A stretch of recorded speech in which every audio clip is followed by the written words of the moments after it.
भी मुश्किलें आ रही है ना, ये हमारे अपने ही चापलूस मुसलमानों की वजह से आ रही है। जी, जो दलाल टाइप के मुसलमान है ना, उनकी वजह से आज उम्मत पे परेशानी आ रही है। बेशक, वरना डॉक्टर इकबाल ने कहा था, टल न सकते थे अगर जंग में अड़ जाते थे, पैर शेरों के भी मैदान से उखड़ जाते थे, दश्त तो दश्त है दरिया भी न छोड़े हमने, बहरे जुल्मात में तोड़ा दिए घोड़े हमने। ये हमारी तारीख रही है। आज 500 रुपए मुसलमान बिक जाता है, झूठी गवाहियां दे देते हैं अपने भाइयों के खिलाफ, झूठी गवाहियां। क्यों? 500 रुपए में तेरे बच्चे पल जाएंगे? क्या गुजारा 500 रुपए में हो जाएगा? अगर गुजारा 500 रुपए में हो तो मुझसे 5000 ले जा, लेकिन अहद कर कभी किसी मुसलमान के साथ गद्दारी नहीं करनी। रोना आता इन बातों को लेकर के।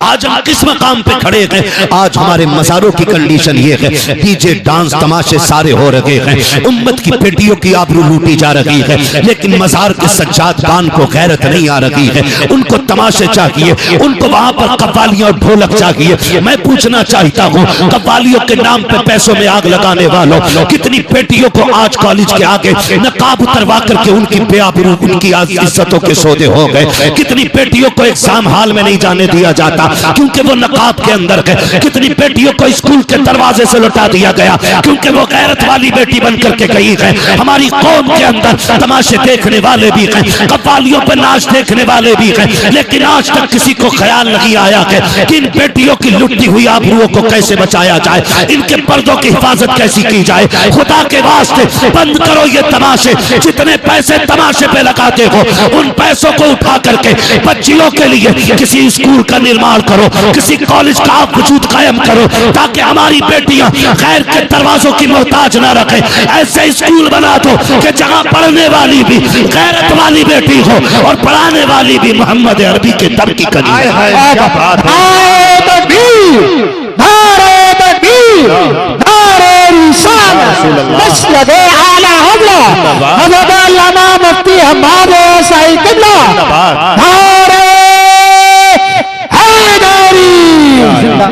बुरा लगता है ना कोई मौलवी कहता है तो कहते हैं जो छोड़ो, ये मौलवियों की बातें ही ऐसी होती है। नहीं, मौलवी कभी अपनी तरफ से कुछ नहीं कहता है, जबान इसकी होती है, फैसले मुस्तफा के होते हैं। हम अपनी बात करते तो हमें कौन बैठा के पूछता, कौन हमसे सुनता? नहीं जी, अपने उलमा की आप कदर करें, कदर करें। क्या हमारी कौम में ये बेरा रवि नहीं? अल्लाह से ये साहब की उम्र में बेपनाह बरकत अता करे कि ये यहाँ उर्स के मौके पे जलसे करा रहे हैं। जितने लोग बैठे कम से कम इन तक दीन पहुंच तो रहा है ना, दीन पहुंच तो रहा है इन तक हुजूर का। कोई बात तो शायद किसी के सीने में असर करेगी।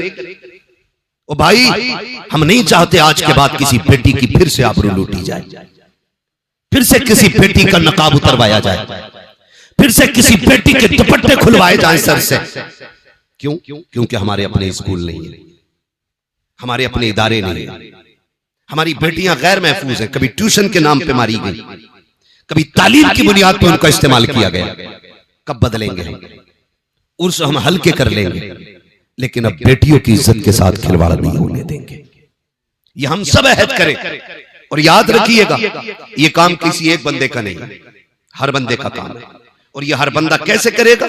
क्योंकि एक और भी भूख है हमारे अंदर कि साहब मैं बड़ा बन जाऊं, अध्यक्ष मैं रहूं, खजांची मैं रहूं, सेक्रेटरी मैं रहूं। कुछ नहीं, हम कुछ नहीं, हम सारे हुजूर के दीन के नौकर बने। यहां हमें कोई सिला नहीं चाहिए। और ये जुर्रतें, ये अखलाक हुजूर के सहाबा में था, हुजूर के सहाबा में था। कैसा अखलाक था आप जानते हैं? कैसा अखलाक था? जब हज़रत उमर फारूक आजम ने बैतुल मुक़द्दस फतेह किया तो आप गुलाम के साथ जा रहे हैं और आपने बारी मुकर्रर की हुई है कि इतनी देर तू बैठेगा और फिर इतनी देर मैं बैठूंगा। सफर करते करते करते करते जब करीब आ गए ना, तो गुलाम ने कहा हुजूर अब दुश्मनों के करीब है हम लोग, बारी मेरी है लेकिन आप बैठ जाएं ताकि लोगों को पता चले कि इस्लाम का बादशाह आ रहा है, इस्लाम का खलीफा आ रहा है। हजरत उमर ने कहा चुप हो जा। फरमाने लगे इज्जतें खिलाफतें ऊंची कुर्सियों में नहीं है, इज्जतें अल्लाह ने मोहम्मद अरबी की गुलामी में रखी हुई है। तो हम ये क्यों कहते हैं यार? कि भाई मैं सेक्रेटरी बनूं, मैं सदर बनूं, तब हम कौम के लिए कोई कॉलेज, कोई स्कूल बनाएंगे। नहीं, आपके इलाके में, आपकी बस्ती में जो सबसे बड़ा आलिम है, ये जिम्मेदारी उसकी लगा दे।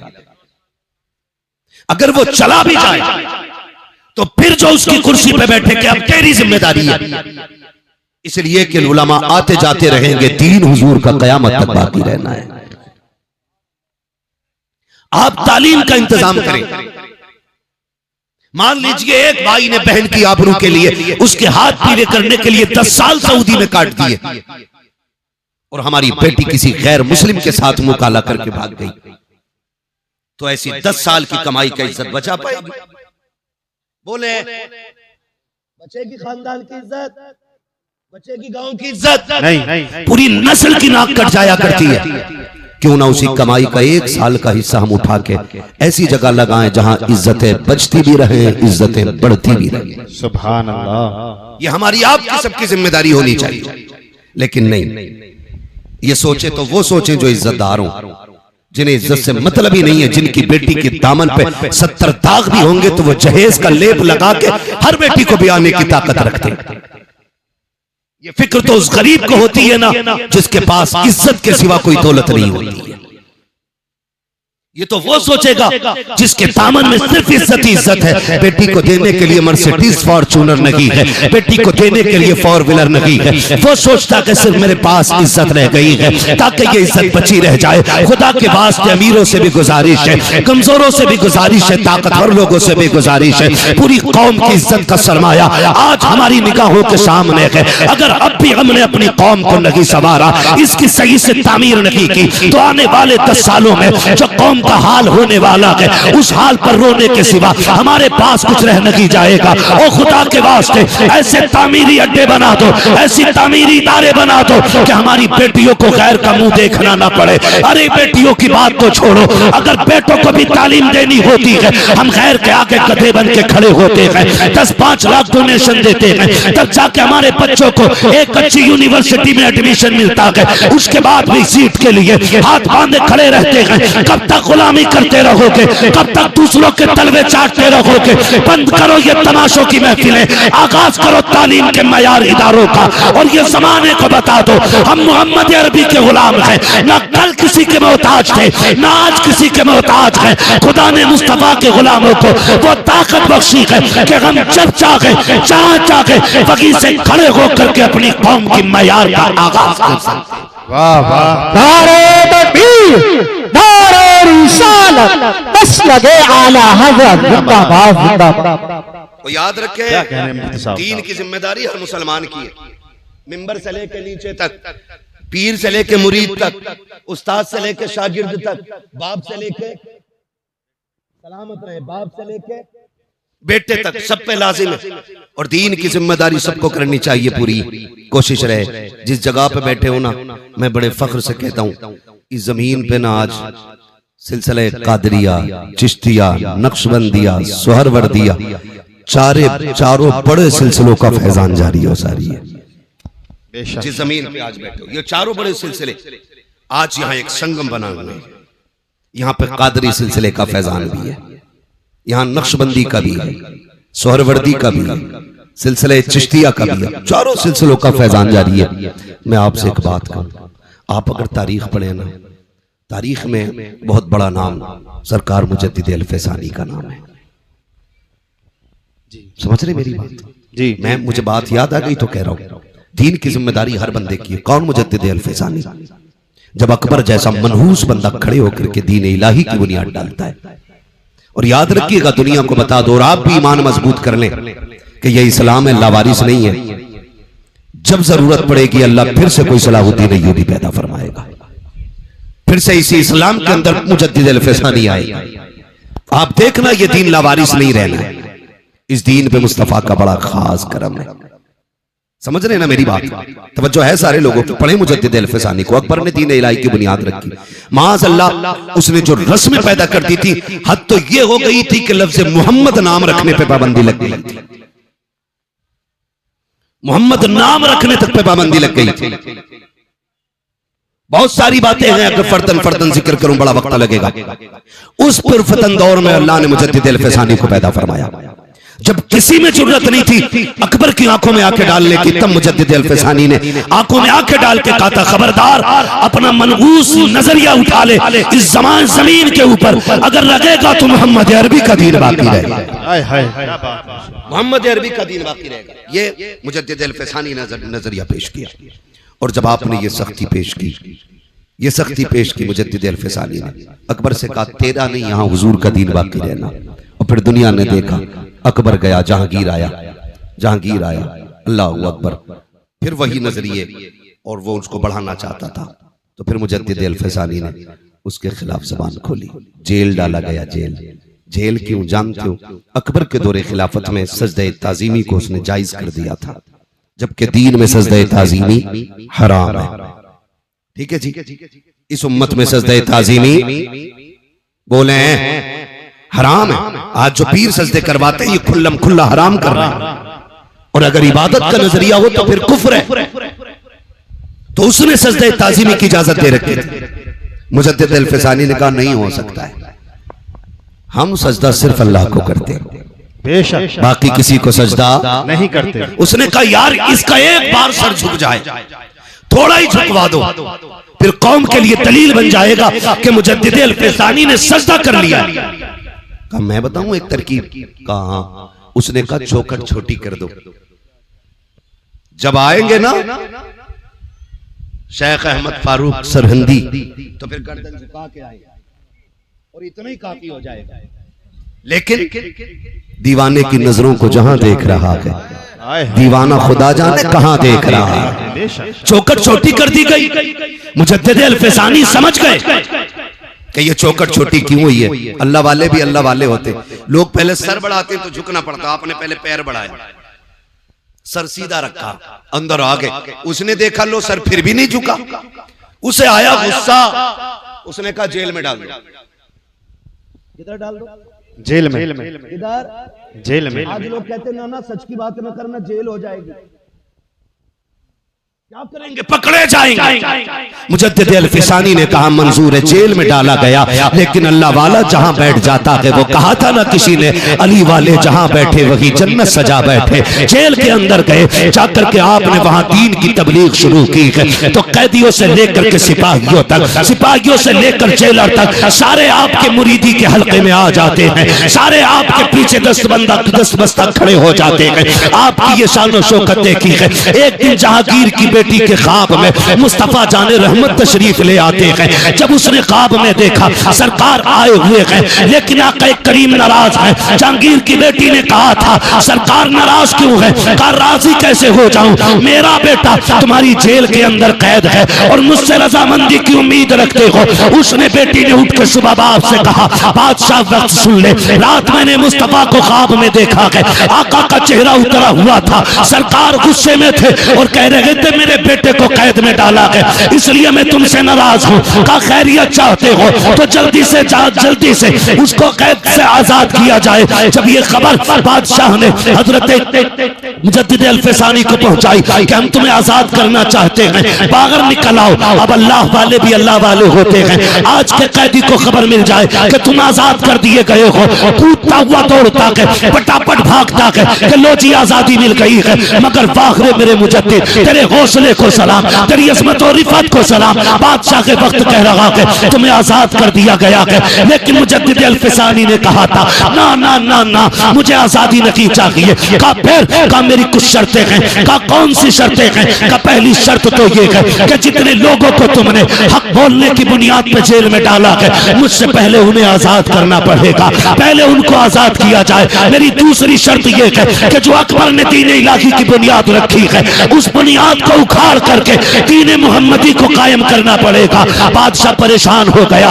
उसने कहा इसके अलावा कहा ये शर्तें पूरी करो तब मुझे आजादी चाहिए, वरना मैं नहीं आ सकता। उधर जहांगीर के सामने मुस्तफा का चेहरा भी था, इधर बादशाह के वक्त के सामने मुजद्दिद अल-फसानी की शर्तें थी। उसको झुकना पड़ा और ये कहना पड़ा, बादशाह ने कहा था ओ मोहम्मद अरबी के गुलाम आ जा, कुर्सी तो मेरी है लेकिन हुकूमत आज से इस जमीन पे तेरी चलाई जाए। सुभान नारे तकबीर, नारे तकबीर, नारे रिसालत, नारे रिसालत, उर्से मुक़द्दस, नारे तकबीर। सारे बंदों पे जिम्मेदारियां हैं दीन की, सारे अपनी जिम्मेदारी समझे। जहां जितना जिसका काम पड़ जाए और जितना हुजूर के दीन के काम कोई आ जाए, बस उतना ही अपने आप को खुश नसीब समझे। ये नहीं है कि आप हज करके आ रहे हो, 3 हज करिए, कह रहे अल्लाह का शुक्र है मौलाना इस साल में 6 उम्रे करें, 6 नहीं 8 कर ले। लेकिन अगर तेरे पड़ोस में कोई गरीब भूखा सो रहा है तो बता तेरे उम्रों का क्या बनेगा। मुझे बताना, अगर तेरे पड़ोस में कोई यतीम बच्ची गुर्बत की बुनियाद पे जिसके बाल सफेद हो गए, तो अल्लाह कयामत में तेरी उम्रों पे तुझे जन्नत का टिकट देगा। तुझसे पूछा नहीं जाएगा तेरे पड़ोस में एक बच्ची बूढ़ी हो गई थी, बाप नहीं था, यतीम थी, तो बताओ हिसाब कैसे बनना है। इन वलियों के आस्थाने पे आने का फायदा यह है कि हम इनकी जिंदगी को अपनी जिंदगी के साथ मिला करके देखें कि हमारी जिंदगी में और इनकी जिंदगी में कितना बड़ा फर्क है। मजार सबके नहीं बनते, मजार उनके बना करते हैं जो रब रसूल के मोहब्बत में दुनिया से बेपरवाह हो जाते हैं, जो अल्लाह और उसके रसूल के हो जाते हैं। मजार उनके बना करते हैं, मजार उनके बना करते हैं। नौजवान मेरे सामने बैठे हैं, गुजारिश है मेरी आपसे, रवैये अच्छे कर लें, हुजूर के दीन की मदद करें और जितना जिससे हो सके हुजूर के दीन के साथ खड़ा हो। ये आज की सबसे बड़ी जरूरत है। और आखिरी बात कह दूं, अपनी सफों में मोहब्बतें पैदा करो, झगड़ों से निकलो, इत्तेफाक पैदा करो। ये जो मेड़े काट काट के लड़ाइयां मार रखी हैं ना, ये जो बीगे और बीसों के झगड़े बंद कर दो। आज तक कभी किसी का भला पूरा नहीं हुआ है। बेशक 100 बीघे वाला भी गज भर कब्र में लेटा है, 2 बीघे वाला भी लेटा है। बता, अगर तूने 2 बीघा 4 बीघे किसी की मार के अगर जमीन बढ़ा भी ली तो तेरी कब्र में कौन सा अलग से तख्ता लगेगा। अगर जमीन की कसरत कब्र के रुतबे बुलंद करती तो मैं भी कहता 2-4 बीघे मेरे लिए भी हड़प लेना। लेकिन नहीं जानते हुए नाम वर बेनिशां कैसे कैसे, जमीन खा गई आसमां कैसे कैसे, बड़े बड़े कब्रिस्तान में लेटे। अगर ये नशा ना उतरता हो ना दौलत का, तो कभी कब्रें जाके देखो टूटी पड़ी है। फाथा तो बड़ी बात है, कोई मिट्टी डालने तक नहीं आ रहा है। कई कब्रों के तख्ते दिख रहे और कई कब्रों में हड्डियां नजर आती है। कभी कब्रिस्तान जाओ, क्या वो हमारी तरह नहीं थे? क्या उनके जमीन पे घर नहीं थे? क्या वो जायदादों के वारिस नहीं थे? क्या उनके पास जमीन और पैसे नहीं थे? सब था, लेकिन कब तक? जब तक सांस नहीं रुकी है। जिस दिन सांसों की माला टूटी और सांसें मोती बन के हवा में बिखर गई ना, समझ लेना फिर उसके बाद कुछ नहीं रह जाएगा। खाली हाथ आए थे, खाली हाथ जाएंगे, खाली हाथ जाएंगे। जाना है तो फिर नियत ये करो, दौलत भले कम हो लेकिन नेकी ज्यादा होनी चाहिए। करेंगे इंशाल्लाह। दौलत भले कम हो लेकिन नेकी ज्यादा रखिएगा। और अपनी कोशिश ये करें कि मुआशरे को बेहतर करें, बहन बेटियों को पर्दा सिखाएं, मुस्तफा की शरीयत की पाबंदी सिखाएं। फरमाया गया या अय्युहल्लज़ीना आमनु दुखुलू फिस्सिल्मी काफ़ा, ईमान वालों पूरे पूरे इस्लाम में दाखिल हो जाओ।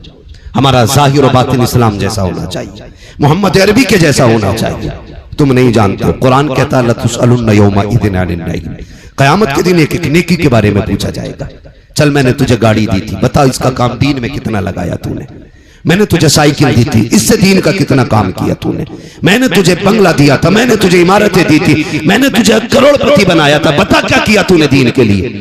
फिर हिसाब लगाना है, कितना पैसा तमाशे पे लगा के आए, कितना पैसा ढोल धमाकों पे लगा के आए, कितना पैसा रब के कुरान के लिए लगाया गया, कितना पैसा दीन के लिए लगाया गया। एक एक रत्ती रत्ती का हिसाब होना है। सारे फिर तैयारी करें अपनी अपनी। और इन बुजुर्गों से चूंकि हमारे पुराने रिश्ते रहे हैं, इसलिए कि अल्लाह ने वली अहले सुन्नत में पैदा किए गए और अहले सुन्नत ही के अंदर अल्लाह ने अल्लाह वाले अता किए गए। ये याद रखिएगा, इनसे हमें जुड़े रहना है और जुड़ने के साथ साथ इनकी जिंदगी पे फोकस करना है कि ये वली कैसे बने। क्या बेटे की शादी पे डीजे बजवाया था या बारात को खड़े होकर खाने खिलवाते थे? ये इनके मजार से आवाज आएगी बकलूल, विलायत डांस करने से नहीं मिलती है, विलायत रब को रात को रब की बारगाह में मुसल्ले पे खड़े होकर आंसू बहाने से मिला करती है। दिन में रोजे रखने से विलायत मिलती है, कुरान पढ़ने से विलायत मिलती है। ये सारी चीजें हो तब अल्लाह वली बनाया करता है। तो इसलिए मेरी गुजारिश है बुजुर्गों की जिंदगी को अपनाओ, कुरान के करीब हो जाओ, मस्जिदों के करीब हो जाओ, मुसल्ले बिछाने के आदी हो जाओ, रब को रो के दिखाने के आदी हो जाओ। वक्त कट गया है, मौतें हो रही, अब तो होलसेल में हो रही हैं। पहले इक्का दुक्का होती थी, अब थोक में हो रही है। पूरी पूरी गाड़ी साफ हो जा रही है। बारात से लौट के आ रही थी गाड़ी, 9 मरे उसके अंदर। क्या है ये? क्या है? किसी बुजुर्ग से कहा था नसीहत फरमा दे, उन्होंने कहा था चल तुझे क्या नसीहत करे। कहा कभी जनाजे देखें? कहा हाँ। कहा जिसे जनाजों से नसीहत हासिल नहीं हो सकी उसे तकरीरों से क्या नसीहत मिल सकती है? जनाजे देखकर नसीहत हासिल करें। एक दिन हमें भी आना है, कह रहा जल्दी लेके चलो, मर गए फला साहब, जल्दी लेके चलो। इसे तू नहीं लेके जा रहा, ये तुझे लेके जा रहा है कब्रिस्तान। इसे तुम नहीं लेके जा रहे हो, ये तुम्हें लेके जा रहा है। और ये तुम्हें दिखा रहा, देखो आज मैं आया हूं, कल तुम्हें यहां आके लेटना है। एक बल्ब कमरे का फ्यूज हो जाए तो जब तक लाइट का इंतजाम नहीं कर लेता, घुसता नहीं कमरे के अंदर। वो कब्र वो ठिकाना जहां कोई कुमकुमा भी नहीं है, एक चिराग भी नहीं है। फिर अंधेरा होगा ना। डर क्यों रे? बोलो ना, अंधेरे का घर है ना, फिर चिराग जलाया हमने। तैयारी की कोई? क्या तैयारी की? जो होगा देखा जाएगा। मौलवियों की बातें ऐसी रहती हैं। मस्जिद से निकल के कह रहा सब ठीक है, लेकिन इमाम साहब का पैर हिल गया था, इमाम साहब की किरात सही नहीं है, मजा नहीं आ रहा। मजा ये मस्जिद से निकल के कह रहा, जिसे बिस्मिल्लाह याद नहीं वो इमाम की किरात को गलत कह रहा। और मालूम है ये क्या क्यों हो रहा है? मजा नहीं आ रहा। इसके बेटे की फातिहा में इमाम साहब लेट हो गए, इसलिए झगड़ा निकाल के कह रहा है नहीं नहीं इमाम साहब की किरात अच्छी नहीं है। अगर इससे पकड़ के पूछ लो ना दुआए कुनूत सुना, तो कह रहा पता नहीं जी दुआए कुनूत होती क्या है। अगर इससे पूछो ना उम्मत किसकी है, तो कह रहा बूढ़ों के मोहल्ले में रह रहा हूँ, इसे उम्मत तक की तमीज नहीं है। उलमा पे उंगलियां उठाने वालों, हाथ जोड़ के तुमसे कहता हूँ खुदारा अपने उलमा का एहतराम करना, अपने इम्मा के खिलाफ मत जाना। जो कौम अपने रहनुमा के खिलाफ जाया करती है उसकी दुनिया भी बर्बाद कर दी जाती है, आखिरत भी बर्बाद कर दी जाती है। कह रहा तैयारी पूरी है, जो होगा देखा जाएगा। कब्र के सवाल जानते हो? कितने सवाल होने कब्र में? कितने? इनकी उंगली देख के ना बताओ, हो सकता है मैं इनके इशारे से इत्तेफाक ना रखता हूं। कितने सवालों ने? 3 ने। तैयारी तो फिर पक्की हो गई होगी।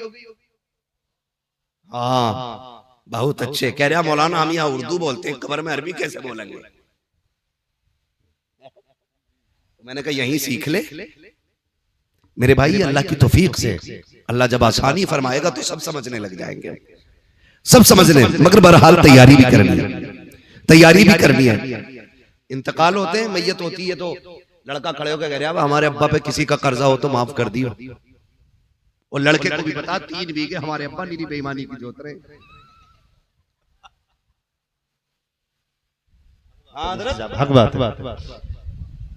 पता होता लड़के को अब्बा बेईमानी की जोत रहे, और कह के गए थे इसके कागज दबा के रखना। और रस्मन कह रहा अब्बा ने किसी का लिया हो तो दे दियो, माफ कर दियो। पहले कह भाई मेरे अब्बा पे 3 बीघे बेईमानी की थी, वो ले लो नहीं चल के। उससे कहते तो कह रहा वो तो अब्बा नहीं तो बेईमानी करी थी, मैंने हिसाब अब्बा देंगे, मैं क्यों दूं? ये कंडीशन हमारे बाप से मोहब्बत की है हमारे। कब्र पे खड़े हो कह रहा किसी का हक मारा हो तो माफ कर देना। तुम्हें पता है आज तुम्हारी माफी से कुछ नहीं होने वाला है। आज तुम जितने चाहो हाथ जोड़ लो, अब किताब बंद हो गई है, अब इसका रजिस्टर बंद किया जा चुका है। अब तेरी माफी से क्या होने वाला है? ये फिक्र तो मरने वाले को मरने से पहले होनी चाहिए थी। आज बेटा खड़े होकर कह रहा मेरे बाप ने किसी का दिल दुखाया हो तो मेरे बाप की तरफ से मैं माफी मांग रहा हूँ। खुदा के वास्ते तुम्हें पता के जरा बताओ तो सही, जब तेरे बाप ने पैसे वाला था, नेता था, उसने गरीब के चौक में थप्पड़ मारा था, उसकी इज्जत तो मिट्टी में मिल गई थी। आज उस थप्पड़ का जवाब तू क्या दे सकता है? उस थप्पड़ की कीमत क्या तेरे तो जुमले हो जाएंगे? तेरे बाप ने कल गरीब को अपनी सफ से उठा के कहा था कि तेरे बैठने की जगह लगी है। जब दावत में अमीर और गरीब जगह बैठ करके खा रहे थे, तेरे बाप ने गरीब की कलाई पकड़ के कहा था वो देख टाट बिछा हुआ के यहाँ कैसे आके बैठ गया। वो जो सिल्लत उठानी पड़ी थी गरीब को, क्या तेरे दो जुमले उस गरीब की इज्जत फीसद के सौदे की भरपाई कर सकते हैं। आज जो रस्मन तुम कह रहे हो मेरे बाप से जो गलती हो गई है माफ कर दिया जाए, अब कुछ नहीं होने वाला है। मशीयत का नकीब आवाज दे के कह रहा है नादान खैरत कर, आज तेरी तौबा से कुछ नहीं होगा। इसको जीते जी गरीब से माफी मांगनी थी, इसको जीते जी गरीब को राजी करना था, जिस कमजोर को इसने सताया था उससे माफी मांगनी थी। अब माफी के दरवाजे बंद हैं, अब आ रहा है कब्र में, अब एक एक लम्हे का हिसाब लिया जाएगा, एक एक थप्पड़ का बदला लिया जाएगा। इसके सितम से जो गरीब रोया था एक एक आंसू का बदला लिया जाएगा। मालिक बता तो सकी कभी इसको जन्नत दी जाएगी, तब मशीयत का नकीब कहेगा इसको ताकत पे भरोसा था लेकिन गरीब को खुदा पे भरोसा था। गरीब आज के दिन सब्र कर रहा था कि कभी मैं भी कब्र जाऊंगा, अपने रब से इसकी शिकायत करूंगा। अब मैं गरीब के करीब हो गया हूँ, गरीब मेरे करीब हो गया है। अब तेरी माफी से नहीं बल्कि उस वक्त तक इसे जन्नत नहीं दूंगा जब तक एक एक आंसू का बदला नहीं दिला दूंगा। इसलिए खुदा के वास्ते कब्र पे खड़े होकर के माफी से कुछ नहीं होने वाला है। अगर भलाई चाहते हो जीते जी माफी मांग लो ताकि अल्लाह तुम्हारी कब्र को जन्नत की क्यारी बना दे। नारे तकबीर, नारे रिसालत, नारे वंशियत, उर्से मुक़द्दस, हज़रत अल्लामा मुफ्ती हमाद साहिब मुरादाबादी जिंदाबाद। वजह है सारे लोग करेंगे इंशाल्लाह जीते जी। एक बात में बहनें भी बैठी हुई हैं, थोड़ी सी सुन लें। मैयत का वक्त आता ना, मरने के बाद मरवे के कपड़े खसोट लेती हैं, हाय जी माफ कर जाओ। मरने के बाद उसके कपड़े फाड़ रही है, जो गलती हो गई माफ कर दो मेरी बहन मेरी बेटी, अब तो वो मर चुका है। अब जितना चीखना चाहे चीख ले, कुछ नहीं होने वाला है। काश ये माफी तूने उसकी जिंदगी में मांग ली होती। शोहर से मरने के बाद माफी औरतें पकड़ के लाती हैं, पैर चूम ले। जिसने जिंदगी में कभी शोहर के हाथ नहीं चूमे, मरने के बाद पैर चूम रही, दम निकलने के बाद कह रही है माफ कर दिया जाए। मेरी बहन बेटी सुन, तू कितनी शर्फ वाली है तू जाने या खुदा जाने, लेकिन कायनात में एक बहुत बड़ी शर्फ वाली जात को सैयदा कायनात खातून जन्नत फातिमा ज़हरा कहा जाता है। मेरी बेटियों अपनी जिंदगी को जरा देखें और खातून जन्नत की जिंदगी को देखें। खातून जन्नत की वो जात है जिसने शोहर से पूरी जिंदगी कभी ऐसा सवाल नहीं किया जिसको लेकर के शोहर परेशान हो जाता। जब सैयदा कायनात के विसाल का वक्त आया ना, तो कहती अली दो बातें सुन ले। हजरत अली ने कहा था क्या बात है? झोली फैला के कहा था अली आज फातिमा कुछ मांगना चाहती है। तब मौलाए कायनात ने कहा था खातून आज तक कुछ मांगा नहीं, मांग। झोली फैला के कहती अली कोई गलती हो गई हो तो माफ कर दिया जाए। ये जुमले खातून के थे, जौजा के थे हजरत अली के, और आंसू हजरत अली के निकल आए। आप कहते हैं कैसी बात कर रही हो, जितने साल मेरे साथ गुजारे कभी शिकवा जबान पे नहीं आया, आज तक कोई दुख नहीं पहुंचा मुझे, किस चीज की माफी मांग रही हो? तो खातून जन्नत ने कहा अली हो सकता है कभी तुमने मुझे खाना बनाने का हुक्म दिया हो, मुझे बनाने में देर हो गई हो। कभी तुमने कपड़े उतार के धुलने को कहा और मुझे धुलने में देर हो गई हो। अली हो सकता है कोई काम का तुमने हुक्म दिया हो और मुझे करने में देर हो गई है, इसलिए अली आज मैं उसकी माफी चाहती हूँ। हजरत अली रो देते, कहते फातिमा तू माफी ना मांग, आज अली को माफ कर जा। कहा फातिमा आप मेरे शौहर है, मेरे सरताज है, मुझे शर्मिंदा ना करें। कहा क्यों? मुझे डर लग रहा है कहीं ऐसा ना हो मुस्तफा खड़े हो और खदीजतुल कुबरा भी हो और फातिमा तुम भी हो, कहीं ऐसा ना हो हुजूर मुझसे पकड़ के कहे मेरी बेटी फातिमा पूरी जिंदगी तेरे घर पेट भर के खाना ना खा सकी। अगर ये बात हुजूर ने कहती तो मैं क्या जवाब दूंगा? फातिमा तू बता, तू भी मुझसे राजी है कि नहीं? मैं अपनी बहनों बेटियों से कहना चाहूंगा, बहनों बेटियों जिंदगी 4 दिन की है, जवानी 30 साल की है, ये रंग बिरंगी जिंदगी के 30 साल है, इनको गुजरने में वक्त नहीं लगता है। इंतजाम अंजाम आखिर मौत है, ठिकाना आखिर कब्र है। मेरी बेटी ये 30 साल संभल के गुजार ले, सिर्फ 30 साल संभल के गुजार ले और फिर शोहर के साथ साबिरा और शाकिरा होके कब्र में आ। तेरी कब्र पे अजान ना भी पड़ी जाएगी, अगर तू साबिरा बन के कब्र तक आएगी तो रोशनी का इंतजाम करके जन्नतुल बकी से खातून जन्नत फातिमा ज़हरा आ जाएगी। ये हर बेटी से मेरी गुजारिश है कि अपने शोहर का एहतराम करे। हर भाई से मेरी गुजारिश है जीते जी अपने भाइयों से माफी मांग लें। वरना ऐसा ना हो कि मौत आ जाए और हमें माफी मांगने का वक्त ना मिल सके। मैं अक्सर एक बात कहता हूँ, उजाले अपनी यादों के हमारे साथ रहने दो, न जाने किस गली में जिंदगी की शाम हो जाए। अल्लाह हमें हुजूर की जिंदगी की वो रोशनी अता करे कि जिस रोशनी में हम अपनी जिंदगी को हुजूर की जिंदगी की रोशनी के मुताबिक गुजारने की कोशिश करेंगे इंशाअल्लाह। माफ करेंगे एक दूसरे को इंशाअल्लाह, इंशाअल्लाह अच्छी रखेंगे इंशाअल्लाह। इंशाअल्लाह। अगर रिस्क में तंगी आएगी, ब्याज लोगे नहीं, रिश्वत लोगे नहीं, हराम लोगे नहीं, अगर तंगी आ जाए मुसल्ला लेंगे, मस्जिद की तरफ जाएंगे इंशाअल्लाह। इंशाअल्लाह। और जब दुनिया सोती होगी मुसल्ले बिछाएंगे और झोली फैला के कहेंगे या करीम या रज़ाक, तेरी चौखट पे आ गए भर दे झोली। खुदा की कसम एक बार मांगोगे अल्लाह 7 पुश्तों के रिस्क का इंतजाम। सुभान अल्लाह। बेशक फरमाया गया या अय्युहल्लज़ीना आमनु दुखुलू फिस्सिल्मि काफ़ा, ईमान वालों पूरे पूरे इस्लाम में दाखिल हो जाओ। अल्लाह हमारी नस्लों को मसलक के आला हजरत की रोशनी में जिंदगी गुजारने की तौफीक अता फरमाए और हमें हमारे बुजुर्गों के फयूज़ व बरक़ात से माला माल फरमाए। हम अपने मज़ारों पर इसी तरह उर्स करें कि महफिलें इनकी हों, तज़किरे मदीने वाले मुस्तफ़ा के होने चाहिए। ऐसी ही खूबसूरत महफिलें सजाएं और जो लोग भी ऐसी महफिलों में जाते हैं जहाँ पे तमाशे हों, ढोलक हों, वो रातें बर्बाद करके आते हैं, जिंदगी तबाह करके आते हैं। अल्लाह हमारे नौजवानों को अक्ल सलीम अता फरमाए और हमारे मज़ारों के सज्जादगान को इसी तरह की समझ और इसी तरह की सूझबूझ अता करे कि उनके मज़ारों पे दुनिया भी तमाशे नहीं, मदीने वाले के जिक्र की महफिलें सजती रहे।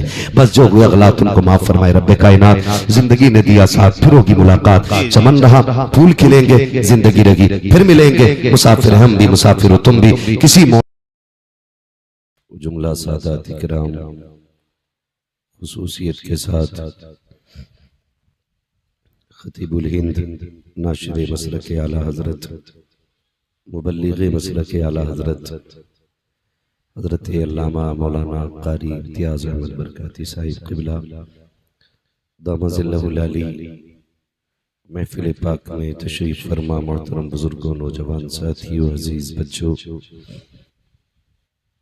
इस्लामी रिश्ते की इफ़्फ़त में आप पर्दा नशीन माँ और बहनों, जुमला सामईन व सामिआत, अस्सलामु अलैकुम व रहमतुल्लाहि व बरकातुहू। वालेकुम अस्सलाम व रहमतुल्लाहि व बरकातुहू। इसकी बेस बंद कर दीजिए, बेस कम कर दीजिए, इसका आवाज क्लियर हो जाए थोड़ा सा।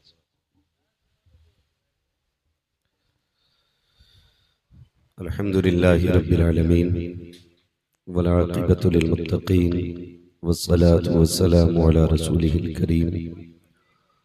अम्मा बअद फ़अऊज़ु बिल्लाहि मिनश शैतानिर रजीम। बिस्मिल्लाहिर रहमानिर रहीम। या अय्युहल्लज़ीना आमनु दुखुलू फिस्सिल्मि काफ़्फ़ा। आमन्तु बिल्लाहि सदक़ल्लाहु मौलानाल अज़ीम व सदक़ रसूलुहुन नबियुल उम्मियुल मुतीउल मुबीनुल मुईनुल करीम व नहनु अला ज़ालिका लमिनश शाहिदीन वश्शाकिरीन वल्हम्दुलिल्लाहि रब्बिल आलमीन। या खुदा बहरे जनाबे मुस्तफ़ा इमदाद कुन, या रसूल अल्लाह अज़ बहरे खुदा इमदाद कुन, या शहीद करबला, या दाफ़िए करबो बला, गुल्लुख़ा शहज़ादे गुलगों क़बा इमदाद कुन, गौसे आज़म बमने बेसरो सामा मददे, क़िबले दी मददे, काबे ईमा मददे, बगिरदाबे बला उफ्ताद कश्ती, मदद कुन मदद कुन मदद कुन, या मुईन अद्दीन चिश्ती क़ादरी यमनारे, या गौसे आज़म ज़नम, दमज़ शेख अहमद रज़ा खां क़ुत्ब आलम ज़नम, बलगल उला बिकमालिही कशफ़द दुजा बिजमालिही, हसनत जमीउ ख़िसालिही, सल्लु अलैहि व आलिही। करूं तेरे नाम पे जां फिदा, न बस एक जां तो जहां फिदा, दो जहां से भी नहीं जी भरा, करूं क्या करोड़ों जहां नहीं। जिसको अपने नबी से जितनी मोहब्बत का एहसास हो, कोशिश करें सारे लोग उतनी ही आवाज के साथ रसूल और आले रसूल की बारगाह में दुरूद व सलाम की डालियां निछावर कर लें। पढ़ें बावाज़े बुलंद, अल्लाहुम्मा सल्ली अला सय्यदिना व शफ़ीइना व नबीना व मौलाना मुहम्मदिन मअदिनिल जूदि वल करम व आलिहि व अस्हाबिहि व बारिक वसल्लिम सलातु व सलामन अलैका या रसूल अल्लाह सल्लल्लाहु तआला अलैहि वसल्लम। मुअज़्ज़ज़ हाज़रीन इकराम, अभी आपने बड़ी ही खूबसूरत लबो लहजे में मोहतरम हसन रजा बरेलवी साहिब क़िबला से नक़ाबत समाअत फरमाई। उनसे पहले मद्दाह खैरुल अनाम से शान अहले बैत में खूबसूरत अशार मुलाहिज़ा किए, और उनसे भी पहले खतीबुल हिंद नब्बाज़ कौम व मिल्लत हज़रत अल्लामा मौलाना कारी इम्तियाज़ अहमद बरकाती साहिब क़िबला से बेहतरीन तकरीर समाअत फरमाई। मुसलसल तकरीबन तीसरा साल है इम्तियाज भाई को यहाँ आते हुए, और मेरी आज इन्हीं के तवस्सुल से पहली मर्तबा हाजिरी हो रही है। हज़रत हाफिज़ कारी महफूज आलम साहिब क़िबला, इनकी ख्वाहिश और साहिब सज्जादा मोहतरम सैयद अब्दुल रऊफ साहिब क़िबला की ख्वाहिश पर मेरी और आपकी आज मुलाकात हो रही है। मेरी आपसे गुजारिश है कि जितनी देर भी सुने मोहब्बतों के साथ सुने, और जो थोड़ी बहुत अफरा तफरी मुझे महसूस हो रही है, अगर ये खत्म हो जाए तो बेहतर हो। जरूरी नहीं है कि मैं अगर लास्ट में बैठा हूं तो फजर तक मैं बोलूंगा। नूर मोहम्मद पानी लिए, पानी ये भैया गाड़ी बदले में मोटरसाइकिल कोई अपनी छोड़ गए हैं और दूसरों की ले गए हैं, तो अपनी गाड़ी चेक करना देखते हैं। यानी यूपी 21 सी वाई 9549 ये गाड़ी छोड़ गए। ये गायब है, ये गायब है। अच्छा, ये यूपी 21 सी यू 9549 ले गए, और 21 DB 3892 ये ले गए। तो ये आल्टी पल्टी हो गई भैया। अपनी गाड़ी के नंबर चेक कर लो और अपनी ले जाओ, वो पहुंचा दो, अगर मेरी आवाज सुन रहे हो तो। 9549 जो छोड़ के गए हैं, 3992 लेके गए हैं। ठीक है, चलो।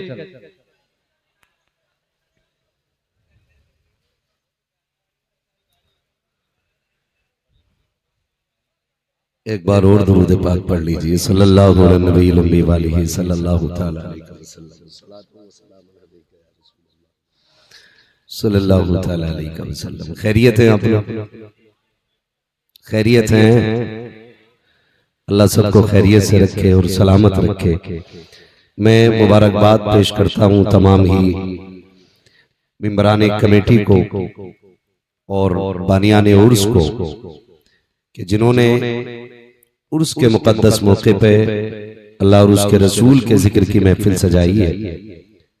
जबकि इस दौर में अक्सर मज़ार और सज्जादगान और उर्स वालों ने कौम और मजहब का बेड़ा गर्क कर रखा है। कभी उर्सों के नाम पे कव्वालियां, कभी मुकाबले, कभी मुशायरों के नाम पे गुंडागर्दियां। इन सब चीजों को देख करके गैर हम पे हंसते हैं, और लोग ये कहते हैं कि ये मसलक आला हजरत है। याद रखिएगा,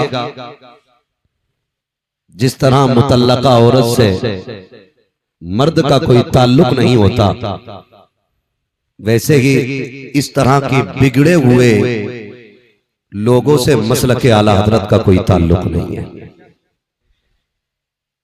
इसलिए कि मसलक आला हजरत ना तो गुंडागर्दी को आम करता है, ना बेहूदगी और बदतमीजी की इजाजत देता है। मसलक के आला हजरत अगर आप दो लफ्जों में समझना चाहें तो मसलक के आला हजरत ये है कि उन्हें जाना, उन्हें माना, न रखा गैर से काम, लिल्लाहिल हम्द में दुनिया से मुसलमान माना। सुभान अल्लाह, सुभान अल्लाह। बेशक मैं मुबारकबाद पेश करता हूं तमाम अराकीन कमेटी और हुजूर के इन तमाम दीवानों को जो रब रसूल की महफिल में आकर के बैठ गए और दुनिया को बता दिया कि वो नौजवान और होते हैं जो डांस और तमाशों में इकट्ठे होते हैं, और जो महफिल में आके बैठते हैं वो हुजूर के गुलाम और हुआ करते हैं। खुदा सलामत रखे हुजूर साहिब सज्जादा को कि जिन्होंने दुनियावी रसूम। चचा बूरा के लड्डू नहीं है जो बह जाएंगे, बैठे रहो। थोड़ी देर अगर भीगने की ताकत रहेगी तो बात कर ली जाएगी, भागेंगे तो नहीं डर के। कितने लोग भाग सकते हैं जरा बता दे? कोई नहीं जाएगा ना? जरा कह दे या रसूल अल्लाह, या रसूल अल्लाह। हाँ माशाल्लाह, अभी तक सुभान अल्लाह या रसूल अल्लाह कहने की वजह से कोई मरा नहीं है, कभी डर की वजह से आहिस्ता कह रहे हैं। और बारिश अगर होने लग जाए तो समझ लो महफिल कबूल होने लग गई। भाई हसन रजा बरेलवी साहब कबीला ने खड़े लोगों से बड़ी मन्नत और समाजत की। मैं नहीं कहूंगा कि आप बैठ जाइए, मैं इतना कहूंगा अगर खड़े होकर सुन रहे हैं तो सुने, लेकिन घर जाना ना तो अपने बाप के कदम चूमना और माँ के हाथ चूमना और कहना सबने बैठ के हुजूर की बातें सुनी थी। आपकी तरबियत का कमाल था कि मैंने खड़े होकर के मदीने वाले की बातें सुनी। वाह वाह वाह, सुभान अल्लाह। मर्जी है जिस तरह भी आप सुन लें। तूफान नूह लाने से आखिर क्या फायदा, एक अश्क ही बहुत है अगर कुछ असर करे। मिंबर रसूल पर उलमाए अहले सुन्नत का मुबारक काफिला जलवागर है। इनमें मस्जिद के जिम्मेदार भी हैं, मदारिस के जिम्मेदार भी हैं। बहुत सारे ऐसे हैं जो मिंबरों के जरिए हुजूर के दीन की तबलीग दुनिया भर में कर रहे हैं। अल्लाह रब्बुल इज्जत इन सब की उम्रों में बरकतें अता फरमाए और अल्लाह हम सब के रिज्क में बेपनाह बरकतें अता फरमाए। खैरियत है, चलूं सफर का आगाज कर लूं? जी। हाँ, मैं आपको इब्तदा में ये बता दूं, मेरी बातें कुछ कड़वी होंगी, लेकिन याद रखिए दवा जितनी ज्यादा कड़वी होती है फायदा उतना ज्यादा फायदा उतना ज्यादा होता है। गालिबन ये लोग लाइव भी चला रहे हैं और आज हिंदुस्तान में दुनिया भर में आपको देखा जा रहा है। कोई ये ना कहे कि भाई मुफ्ती साहब के इलाके के लोग सुनना नहीं जानते। बात हल्की नहीं रहनी चाहिए, हाँ बात दमदार रहनी चाहिए। जी पड़ोस हाँ पड़ोस का मामला है। और देखो मैं देखो न देखूं, जिनकी चौखट पे बैठे हो ये साहिब मजार सबको देख रहे हैं। और यहाँ पे एक नहीं कई वली आराम फरमा। वो फरमाया था किसी ने के निगाह के वली में वो तासीर देखी, बदलती हजारों की तकदीर देखी। नौजवानों, दौरे हाजिर में मजहब इस्लाम को उतना गैरों ने रुसवा नहीं किया जितना अपनों ने बदनाम करके रख दिया है। हमारे अपनों की हरकतों की वजह से लोग मजहब इस्लाम पे बातें करने लग गए। इसकी वजह यह है कि मजहब इस्लाम कोई इमारत नहीं है, मजहब इस्लाम कोई किला नहीं है, मजहब इस्लाम कोई मीनारा नहीं है जिसे देख करके इमारत के अच्छे या बुरे होने का फैसला किया जा सके। मजहब इस्लाम को समझने के लिए लोग मुसलमानों को देखा करते हैं। मान लीजिए कि अगर कोई कलमा पढ़ने वाला मस्जिद से जूती चुरा के ले जाता है तो लोग मुसलमान को कुछ नहीं कहते। लोग कहते हैं ये इस्लाम के मानने वाले लोग हैं कि मस्जिद से जूते लेके चले जाते हैं। अभी बाइक का ऐलान हुआ कि कोई इस नंबर की छोड़ गया और इस नंबर की ले गया है, या तो उसकी गाड़ी फ्री लॉक होगी या उसके पास मास्टर की होगी जो किसी भी गाड़ी में लग जाती होगी। और ये दोनों बातें खतरे से खाली नहीं। ये कोई इतनी बड़ी बात नहीं है। हमारे यहाँ तो मस्जिदों से जूते चोरी हो जाते हैं और फिर ऐलान किया जाता है कि कोई बंदा जूता चुरा के ले गया है, किसी ने चप्पल पहन लिया है, जबकि चप्पल जूता ऐसी चीज है कि अगर अंधा आदमी भी किसी दूसरे के जूते में पैर डाल दे तो जूता बता देता है कि ये तेरा नहीं है। लेकिन लोग फिर भी पहन जाते हक बात। और 4 दिन बाद आके कहते मैंने देखा ही नहीं था पैर की तरफ। अब आप बताइए इसमें कितनी सच्चाई हो सकती है? आप कह रहे मैंने पैर की तरफ देखा ही नहीं था, आज नजर पड़ी तो पता चला इमाम साहब के ही पहना है। इमाम साहब ने पता किया कल क्यों नहीं आए थे, का ससुराल गए हुए थे। सच निकल के सामने आता इनकी जूती टूटी थी, इमाम साहब की नई थी, तो वही लेके चले गए। और फिर जब ये मर जाते तो इनका बेटा कहता हमारे अब्बा बड़े नेक थे। फिर बेटा कहता हमारे अब्बा बड़े नेक थे इम्तियाज भाई। फिर वो कहता कि परसों ख्वाब में आए और कह रहे थे बेटे मैं जन्नत में हूं। हालात देख, मस्जिदों के जूते चुराने वाले ख्वाब में आके कहते कि मैं जन्नत में हूं। मैं कहता हूं जब मरने के बाद ये सोचते हो कि कोई हमें जन्नती बताए, तो फिर जीते जी जन्नत के अमल क्यों नहीं करते हम लोग? फिर हम जीते जी तैयारी क्यों नहीं करते? आज जो हमने गैरत के जनाजे निकाल रखे हैं, आज फला कव्वाल आ रहा है, फला कव्वाल आ रहा है, नौजवान कहता मजा नहीं आएगा जब तक मुकाबले में जवाब देने वाली ना हो। फिर कौम के कुछ बेगैरत लोग आगे पैसों की गड्डी लेके बैठ जाते हैं, जिधर का पल्ला भारी होता है उधर का जवान गड्डी लेके खड़ा होता है, और फिर लोग बात करने लगते हैं आज देखा ठेकेदार के बेटे पे कितना पैसा है, आज पता चला फला पे कितना पैसा है। आग लगे ऐसी दौलत को जो इस्लाम को बर्बाद करने पे तुले गए, जो इस्लाम को बदनाम करने पे तुले गए। मेरा ऐलान किए पैसे वालों से, खुदा ने आपको दौलत से नवाजा है तो अय्याशियों के अड्डों पे न लौटाइए, तमाशों में न लगाइए। खुदा ने आपको दौलत से नवाजा है तो जा पूरी बस्ती में जाके तलाश कर, तेरी बस्ती में कोई बेवा भी रहती होगी, कोई यतीम बच्ची भी होगी। आज तक जिसके दरवाजे पे कोई रिश्ता लेकर के इसलिए नहीं आया कि उसके देने के लिए उसकी माँ के पास कुछ नहीं है। खुदा के वास्ते इस दौलत को उठाओ और गरीबों की झोली में डाल दो। खुदा की कसम अगर तेरी इस दौलत की वजह से किसी गरीब का घर आबाद होगा, अल्लाह उसके सदके में तेरी कब्र को जन्नत का गहवारा बना देगा। नारे तकबीर, नारे रिसालत, मसलके आला हजरत मुफ्ती हम्माद साहिब किबला, नारे तकबीर। दिल के फपोले चल उठे सीने के दाग से, इस घर को आग लग गई घर के चिराग से। नियत अच्छी करें हम, और इतनी अच्छी नियत कर ले कि बस अगर कभी नियत भी बगड़े ख्याल आए उम्मती किसके हैं, बस इतना सोच लिया करो उम्मती किसके। कयामत का दिन होगा, नफसी नफसी का आलम होगा, अमल तोड़े जा रहे होंगे। जो जहन्नम के लायक होंगे हुक्म होगा ले चलो जहन्नम में। जब जहन्नमियों को फरिश्ते खींच के ले जा रहे होंगे ना, तो कुछ फरिश्ते देख के रोने लगेंगे। तो वो जहन्नमी कहेगा जहन्नम में मैं जा रहा हूँ, तुम्हें दुख किस बात का है, मैं जा रहा हूँ। फरिश्ते कहेंगे तेरे जहन्नम में जाने न जाने से हम पे फर्क नहीं पड़ता, रोना इस बात पे आ रहा है किसकी उम्मत में पैदा हो के जहन्नम में जा रहा है। ये ख्याल रहना चाहिए उम्मती किसकी। और ये जरूरी नहीं है कि शरीयत सिर्फ उलमा पे लागू होती हो, सिर्फ उफ़ाज़ और कुर्रा पे लाजिम हो। शरीयत हर उस शख्स पे लाजिम आती है कि जिसने मोहम्मद अरबी का कलमा पढ़ा है। बेशक मैं ज्यादातर नौजवानों से गुजारिश करूंगा खुदारा, अगर दुनिया और आखिरत की कामयाबी चाहते हो तो नीयतें अच्छी कर ले, नीयतें अच्छी कर ले।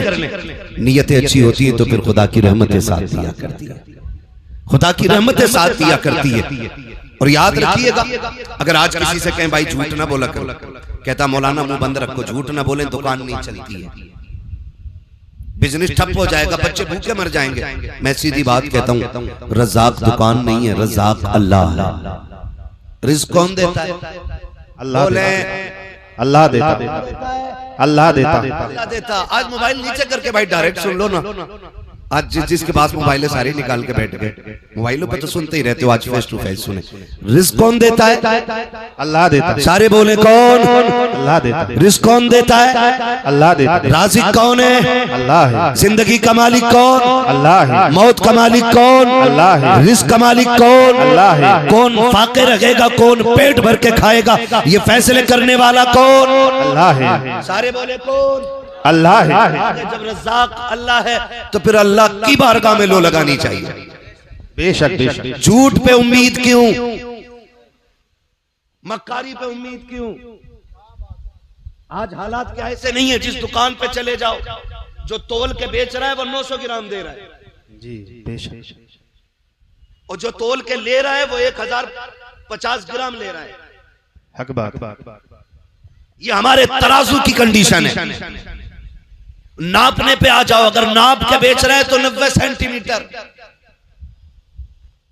ले रहा है तो 10 सेंटीमीटर ज्यादा। बाट उठा के तोलने लग जाओ तो 1 किलो के बाट में 950 ग्राम।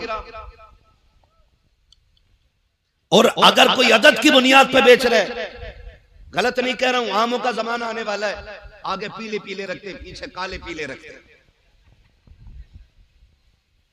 आपने सामने से देखो बड़ा अच्छा आम है यार, ले ले, हाँ क्या रेट है? 80 रुपए किलो का दे, एक आगे से 3 नीचे से। अगर खरीदने वाले ना ऐसे नहीं दूंगा। कंडीशन ये कि नियतें बिगड़ गई। मुझे एक बात बताओ, मैं फिर खुल के ये बात कहना चाहता हूं, आज 1 बीघे में क्या क्विंटल अनाज हो रहा है? बोले 3 क्विंटल 4 क्विंटल तक गेहूं लोग ले रहे हैं। ये कंडीशन है आज। चावल किसानी से ताल्लुक रखने वाले लोग हैं, डर क्यों रहे हो? धान क्या क्विंटल बीघे तक का हो जाता है? 3 क्विंटल 4 क्विंटल 5 क्विंटल तक हाथ उठाए। शुक्र है किसी ने 10 का नहीं उठाया है, वरना लोग सारी पहुंच जाते। बीज का नाम हमें भी बताते, ठीक है ना? 4 क्विंटल तक आज फसल ले रहे हैं। एक दौर वो था कि 3 बीघे में 1 क्विंटल नहीं निकलता था। हक बात। ये सफेद बालों वाले लोग बैठे ये बताएंगे कि जब 3 बीघे में 1 क्विंटल निकलता था तब किसी को फाके की शिकायत नहीं थी, तब किसी को तंगदस्ती का एहसास नहीं था। आज 4 क्विंटल बीघा निकल रहा है, जिससे भी मिलो दुआ करो हालात अच्छे नहीं है, दुआ करो हालात अच्छे नहीं है। आखिर हुआ क्या कि जब हमारी खेतियों के अंदर 1 क्विंटल 3 बीघे में होता था, हम सुकून से रहा करते थे। जब से 4 क्विंटल बीघा होने लगा के हमारे घरों से सुकून क्यों उजड़ता जा रहा है? हमें कोई सुकून क्यों नहीं मिल रहा है? खुदा के वास्ते कभी गौर करना, वो लोग गरीब जरूर होते थे लेकिन नियत के सच्चे लोग होते थे। किसी के 1 रुपए नहीं, लाखों रुपए पे नियतें खराब नहीं करते थे। पहले का दौर इतना खूबसूरत था कि सोना भी पड़ा होता था तो किसी की नियत खराब नहीं होती थी। आज कंडीशन ये कि मस्जिद में 100 का नोट गिर जाए फिर ढूंढने पे नहीं मिला करता है। आज मस्जिदें सलामत नहीं है, उनके दरवाजे सलामत नहीं है। आज की कंडीशन ये है, अगर कोई ठंडे पानी का इंतजाम कर दे, गिलास रखते हैं और दूसरे दिन गायब हो जाता है। मजबूरी के तहत जंजीर से बांध के रखना पड़ता है। मैं पूछना चाहता हूँ, हमने किस नबी का कलमा पढ़ा है? हम कौन सी कौम कहलाते हैं? हमारी मस्जिदों के दरवाजे महफूज नहीं है, हमारे समरसेबिल महफूज नहीं है, हमारे मस्जिद के दरवाजों पे रखे हुए फ्रिज महफूज नहीं है। फिर किस मुंह से कहते हैं हम जन्नती है? याद रखिएगा, जन्नत तेरे मेरे बाप की जागीर नहीं है। जन्नत उसे मिलेगी जिसे मुस्तफा अता करेंगे, और मुस्तफा उसे अता करेंगे जो मुस्तफा के तरीके पे जिएगा।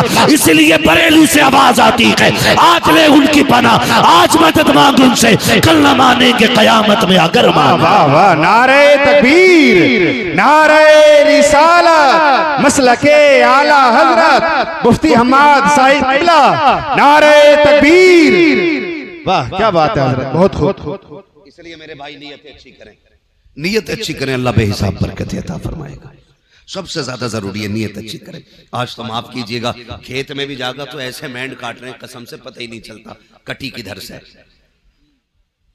कुछ तो जादूगर होते, पानी दिया फटाक से गिर गई। खेत में पानी लगने की देर है, मैंड गिर जाती। और क्या दिखाइए भाई, हमने फावड़ा कहाँ मारा, अब बताओ कहाँ मारा। पता चला, मैंने एक बड़े जानकार बंदे से पूछा ये कैसे गिरती है? बताया ये नीचे नीचे से खाली कर लेते, नीचे पानी दिया फट से गिर गई वो, फिर इतना बढ़ गया 4 अंगल खेत, फिर 4 अंगल खेत। इसमें बरकत, इसमें बरकत नहीं होगी, बोले सारे, इसमें बरकत नहीं होगी, नहीं होगी और होगी ही नहीं।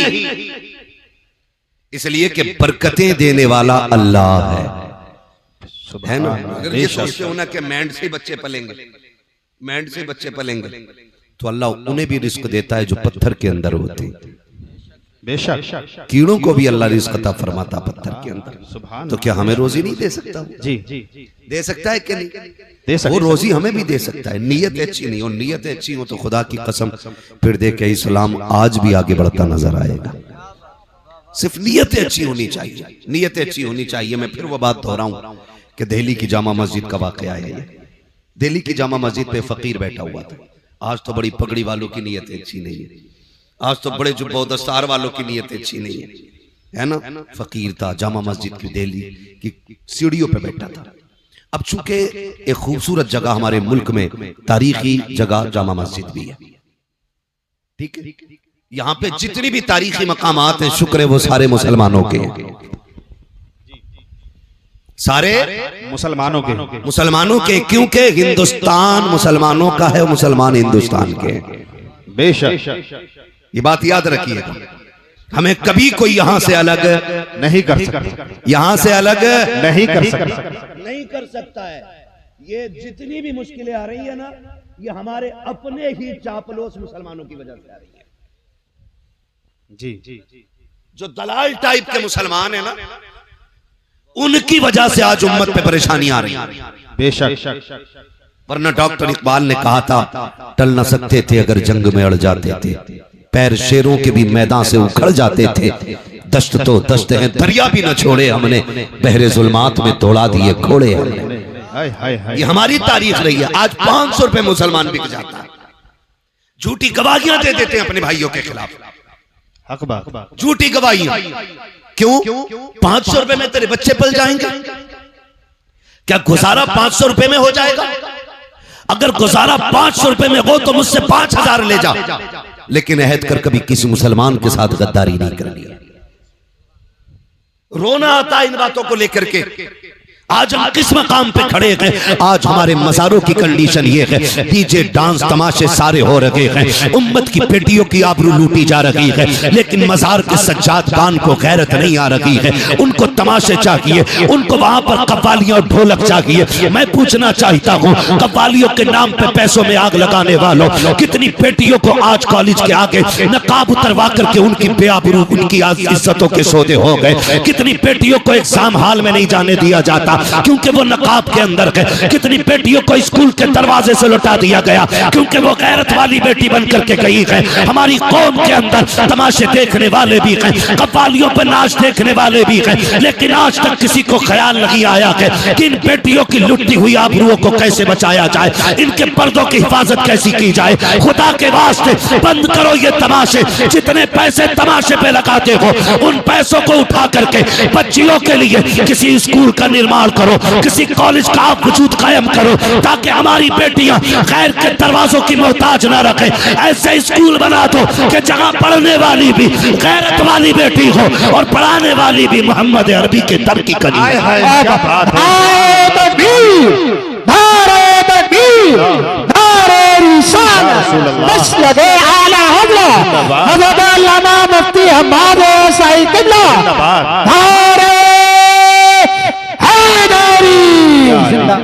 बुरा लगता है ना कोई मौलवी कहता है तो कहते हैं जो छोड़ो, ये मौलवियों की बातें ही ऐसी होती है। नहीं, मौलवी कभी अपनी तरफ से कुछ नहीं कहता है, जबान इसकी होती है, फैसले मुस्तफा के होते हैं। हम अपनी बात करते तो हमें कौन बैठा के पूछता, कौन हमसे सुनता? नहीं जी, अपने उलमा की आप कदर करें, कदर करें। क्या हमारी कौम में ये बेरा रवि नहीं है? अल्लाह से ये साहब की उम्र में बेपना बरकत अता करे कि ये यहाँ उर्स के मौके पे जलसे करा रहे हैं। जितने लोग बैठे हैं, कम से कम इन तक दीन पहुंच तो रहा है ना, दीन पहुंच तो रहा है इन तक हुजूर का। कोई बात तो शायद किसी के सीने में असर करेगी। ओ भाई, हम नहीं चाहते आज के बाद किसी बेटी की फिर से आबरू लूटी जाए, फिर से किसी बेटी का नकाब उतरवाया जाए, फिर से किसी बेटी के दुपट्टे खुलवाए जाए सर से। क्यों? क्योंकि हमारे अपने स्कूल नहीं है, हमारे अपने इदारे नहीं है, हमारी बेटियां गैर महफूज हैं। कभी ट्यूशन के नाम पे मारी गई, कभी तालीम की बुनियाद पर उनका इस्तेमाल किया गया। कब बदलेंगे हम? उर्स हम हल्के कर लेंगे, लेकिन अब बेटियों की इज्जत के साथ खिलवाड़ नहीं होने देंगे। ये हम सब अहद करें और याद रखिएगा, ये काम किसी एक बंदे का नहीं, हर बंदे का काम है। और ये हर बंदा कैसे करेगा? क्योंकि एक और भी भूख है हमारे अंदर कि साहब मैं बड़ा बन जाऊं, अध्यक्ष मैं रहूं, खजांची मैं रहूं, सेक्रेटरी मैं रहूं, कुछ नहीं, हम कुछ नहीं, हम सारे हुजूर के दीन के नौकर बने। यहां हमें कोई सिला नहीं चाहिए। और ये जुर्रतें, ये अखलाक हुजूर के सहाबा में था, हुजूर के सहाबा में था। कैसा अखलाक था आप जानते? कैसा अखलाक था? जब हज़रत उमर फारूक आजम ने बैतुल मुक़द्दस फतेह किया तो आप गुलाम के साथ जा रहे हैं और आपने बारी मुकर्रर की हुई है कि इतनी देर तू बैठेगा और फिर इतनी देर मैं बैठूंगा। सफर करते करते करते करते जब करीब आ गए ना तो गुलाम ने कहा हुजूर अब दुश्मनों के करीब हैं हम लोग, बारी मेरी है लेकिन आप बैठ जाएं ताकि लोगों को पता चले कि इस्लाम का बादशाह आ रहा है, इस्लाम का खलीफा आ रहा है। हजरत उमर ने कहा चुप हो जा। फरमाने लगे इज्जतें खिलाफतें ऊंची कुर्सियों में नहीं है, इज्जतें अल्लाह ने मोहम्मद अरबी की गुलामी में रखी हुई है। तो हम ये क्यों कहते हैं यार कि भाई मैं सेक्रेटरी बनूं, मैं सदर